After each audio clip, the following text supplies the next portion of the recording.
All right, here let's take a look at simplifying some more complicated algebraic expressions. If you didn't see my first video on this, I recommend you check that out first. I kind of go over the basics and kind of talk about what are like terms and how to use them. But for everyone else, let's jump right in. So simplifying this expression, right? This is a little tricky because we have a lot of parentheses, right? And numbers outside these parentheses. Again, as I kind of touched on in the previous video, what makes these difficult is because they're not, how I like to describe it, all on the same playing field. There's a lot of barriers between these numbers. It's not as neat as, say, like x plus x or 2x plus 3x. So to kind of break apart these barriers here, I recommend getting rid of the parentheses always, whenever we can, when we're simplifying expressions. And to do that, we're going to use the distributive property, which just means I'm going to distribute the outside number onto each number on the inside of the parenthesis. Now, distributive property is a form of multiplication. So let's start here. We're going to go 5 times 3x. Well, 5 times 3 is 15. Bring along the x. So it's 15x. 5 times positive 2. Watch out for your pluses and minuses here. They play a crucial role. 5 times positive 2 is positive 10. Let's move on to the next parenthesis. Positive 2 times 2x. Well, that's going to give me positive 4x.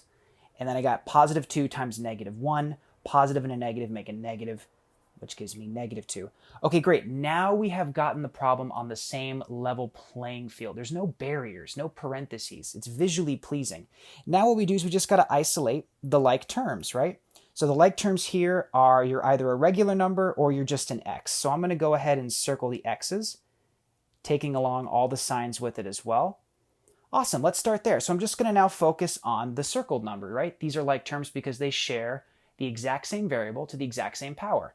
15x plus 4x, that's the same thing as saying 15 plus 4, bring along the x. So that's 19x. And now the other like terms, right? The non-variable numbers right here. And we can do this math. These are like terms. They're regular numbers. Positive 10 minus 2 gives me positive 8. Here's my final answer, 19x plus 8. I can't go any further because these two numbers are not like terms. This 8 doesn't have an x. This 19 does. Let's do one a little more complicated. And by complicated, I mean fractions. That's kind of a lot. You'll see that a lot in algebra. Complicated usually means a fraction gets involved, but it doesn't have to be. All right, so negative 2 times the quantity of 1/2 of n plus 2 minus 3 times the quantity 1/3 n minus 4. Okay, so similarly to the other problem, we're not on the equal level playing field. There's a lot of barriers, and by barriers I mean parentheses. Let's break these up first. So again, let's distribute. Now, this is where the math can get a little tricky here. Some students have trouble visualizing this. What's actually happening here? And I'm going to do the work over here in a different color so you can really see what's happening here.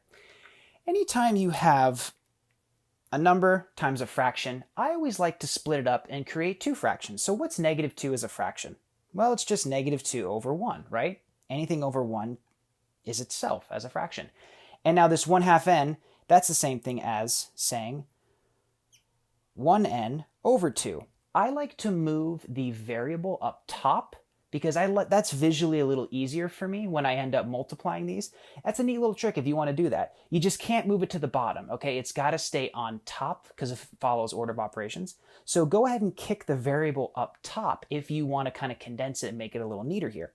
Now I can actually visually see, in my opinion, what's actually happening here, right? So fraction multiplication, top times top, bottom times bottom. Negative 2 times 1n, well, that's just negative 2n over 1 times 2, positive 2. The 2's cancel out. Negative 2 divided by positive 2 is just negative 1. So I'm left with negative 1n, which is just negative n. So that's an easy way, I think, to kind of break apart the visual barrier that might be happening for some students when they see this happening. So go ahead and pause that, write that down, keep the negative n in mind. We'll be doing the same thing over here. So that ends up just becoming negative n, as we just talked about. Now here, negative 2 times positive 2, negative and a positive make a negative, minus 4. Now the same thing here, right? This ends up actually being minus 3 times 1/3 just becomes negative 3 over 1 times 1n over 3. The variable gets kicked upstairs. Negative 3n over 3.